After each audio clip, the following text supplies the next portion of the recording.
Менің арнама қош келдіңіз, құрметті тыңдарман. Әр видеода бір тарих, әр тарихта бір сыр бар. Сол сырлардың куәсі болу үшін каналға жазылуды ұмытпаңыз. Оның есіктен кірген сәтін әлі ұмытқан жоқпын. Үйге бейтаныс адамдай кірді. Ал мен үшін ол өткенім еді. Танысып қой, деді анам. Ағаңның жары, жеңгем. Сол сөз құлағыма жеткенде, жүрегім бір сәтке тоқтап қалғандай болды. Себебі мен оны бұрын басқа атпен атайтынмын. Ғашығым деп. Біз бір-бірімізді студент кезде танығанбыз.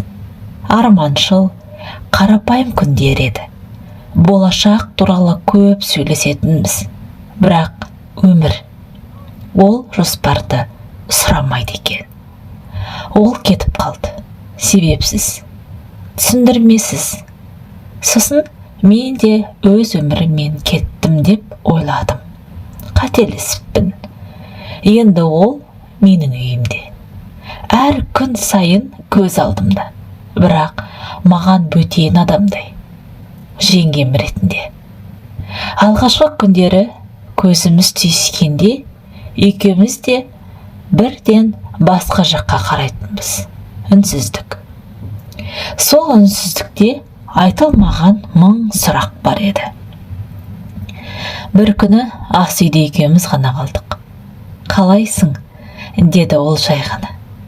Сол екі сөз мені өткенге лақтырып жіберді. Жақсы, дедім әрең. Ол басын изеді. Болды. Бірақ сол сәттен бастап үйдің ауасы өзгерді. Ол мені әдейі іздемейді.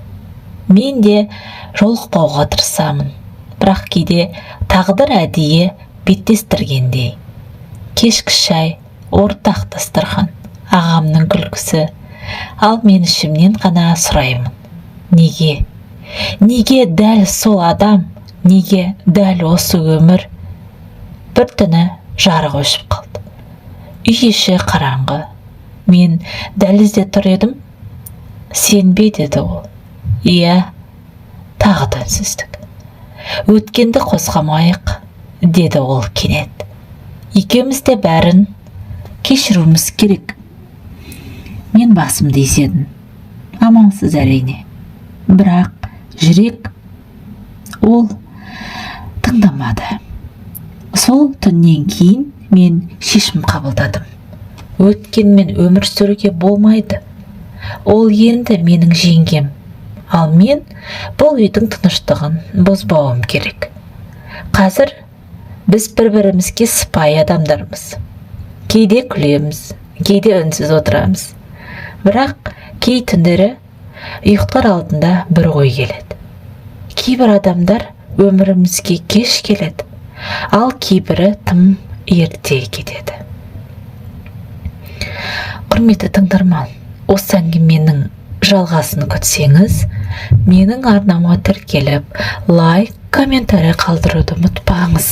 Сізді күтпеген оқиғалар, өмірде болған оқиғалар, әсерлі әңгімелер күтіп тұр.